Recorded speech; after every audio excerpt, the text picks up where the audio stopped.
لفظ مبارک ہمارے ہاں عرف میں بھی استعمال ہوتا ہے.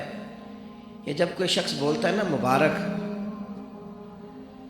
تو اس سے خوشخبریاں ذہن میں آتی ہیں، اس سے کامیابیاں ذہن میں آتی ہیں. جب کہا جاتا ہے آپ کو مبارک ہو، مبارکباد ہو، تو اس سے انسان کی حاشیہ خیال میں محسوس ہوتا ہے کہ کوئی عظیم انعام ملا ہے، کوئی عظیم رحمت عطا ہوئی ہے، کوئی منفرد سا حسین سا خوبصورت سا تحفہ ملا، کسی بہت بڑی کامیابی سے اللہ تعالیٰ نے ہمکنار فرمایا ہے، تو پھر کہتے ہیں مبارک ہو. تو نبی پاک نے رمضان المبارک کو فرمایا شہر مبارک، یہ مبارک مہینہ ہے، برکت والا مہینہ، یعنی اس کا ہر لمحہ ہی مبارک ہے. روزہ رکھیں تو پھر بھی مبارک ہے، افطار کریں تو پھر بھی مبارک ہے. رمضان المبارک کے اندر کسی کو روزہ افطار کرائیں تو پھر بھی مبارک ہے. اس ماہ نور و سرور کے اندر قرآن مجید تراویح میں سنائیں تو پھر بھی مبارک ہے، پیچھے ہو کے سنیں تو پھر بھی مبارک ہے. رب دے توفیق، اللہ کرے فضل، تو رمضان المبارک کے اندر اگر ملے توفیق بندہ بیت اللہ کی زیارت کرے تو بڑی مبارک ہے. اور اگر اللہ توفیق دے اور انسان یہ ماہ مبارک مدینہ منورہ میں گزارے تو پھر بڑی مبارک ہے.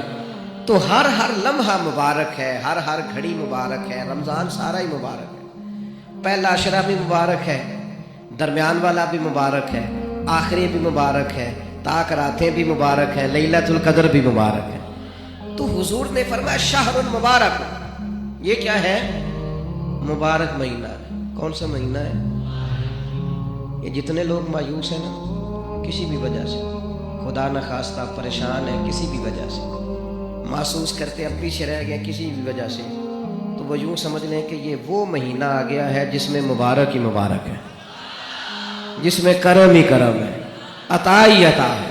اب پریشان نہیں ہونا، شہر مبارک ہونا، یہ مبارک مہینہ آ گیا، برکت والا مہینہ آ گیا. اب کوئی پریشانی نہیں، کوئی پچھتاوا نہیں، کوئی پیچھے نہیں ہٹنا، کوئی کمزور نہیں پڑنا. یہ مبارک مہینہ، اس کو نبی کریم نے مبارک کہا. تو اس کے لمحے لمحے میں آپ نے تصور باندھنا ہے کہ یہ مبارک دن ہے.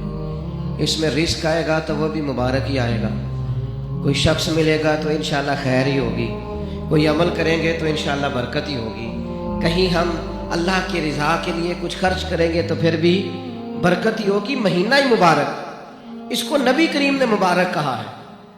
لہٰذا جو پریشان لوگ ہیں نا وہ یوں سمجھیں کہ رمضان کا چاند طلوع ہوتے ہی وقت ہی مبارک کا شروع ہو جائے گا.